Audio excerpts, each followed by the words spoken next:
So in the last video, we were putting some emphasis on the modulation of the immune system, what we call homeostasis, how important it is to have a healthy balance to your immune system. We don't want your immune system to get too imbalanced, specifically what is called Th2 dominant, because that's where a lot of trouble starts, right? Unfortunately, just a lot of lifestyle factors, from lack of sleep to stress in our diets, blood sugar dysregulations, so many different factors. The tendency is going to be pushing more into Th2 dominance. That's just the common thing. So the goal really is to try to push down Th2, balance out the Th1. That's our goal in trying to manage an overt inflammatory responses, specifically related to autoimmunity. So the main point about today's video is going to be about food and diet and some other lifestyle factors. You know, it's always like, what's the big deal about food? Everybody comes in, I know about food. So I do a paleo diet, so I do a keto diet, I do all these different things. I will begin by telling you first off is that there is no one diet that is right for everybody. Paleo, keto, Mediterranean, I mean, they're all good in different ways, right? But there's no one diet that's correct for everybody. Okay, sorry. But the thing that's really important, the thing that you really have to understand is that food is not neutral. Food is either going to be non-inflammatory, there's that word inflammation, non-inflammatory, nutritious, or it's going to be inflammatory and problematic to different degrees, right? And is different from person to person. One person, you know, may have difficulty with eggs, another person can eat eggs. Now, what do I mean about all this? So one of the things I was speaking about in earlier videos is the leaky gut or the gut permeability. When we eat foods, right, our stomach is a very acid environment. And the reason for that, well, it acts as defense to kill invading infections like bacteria, maybe even viruses. But the real responsibility or the real purpose of the acid in your stomach is to break down protein and pre-digest the proteins.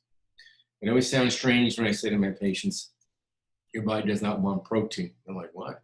Yeah, what it wants is amino acids, which are the building blocks of protein. So we need to digest our proteins, break them down into these individual building blocks called amino acids that we then, our bodies put together to form its own protein structures like your muscles and skin and your bones and neurochemicals for our brains.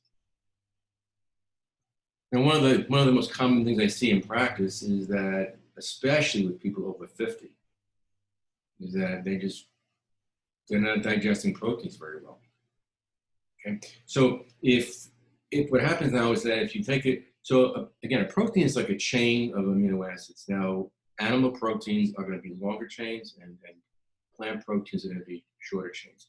So, you know, less energy to break down, a little bit easier to break down a plant protein than an animal protein. Okay, I'm not advocating vegan, you know, diets or anything. I'm not saying that, but I'm just saying that just it's easier to digest plant proteins than animal proteins. Okay. But if we don't really digest them well, we're left with partial chains. We call them peptides. So if we have these partially or undigested proteins and we have that leaky gut going on, if those proteins move through that barrier and get into circulation, at some point your immune system is going to see that. And it doesn't recognize it as friendly.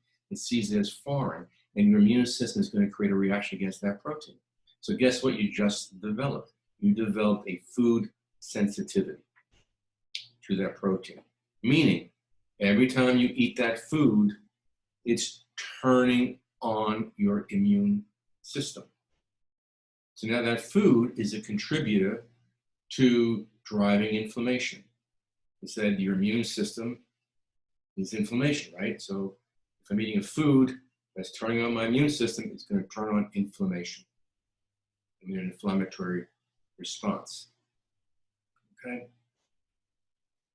Now, if I have autoimmunity or even potential autoimmunity, If I have antibodies against other tissues in my body, brain, bones, joints, thyroid, okay, you may not even have any symptoms at this point because you never were tested for it and you don't know.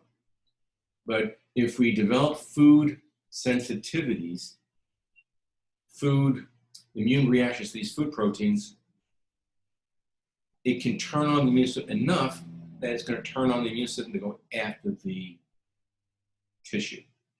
So a classic example is gluten. Majority of people have some degree of reactivity to gluten.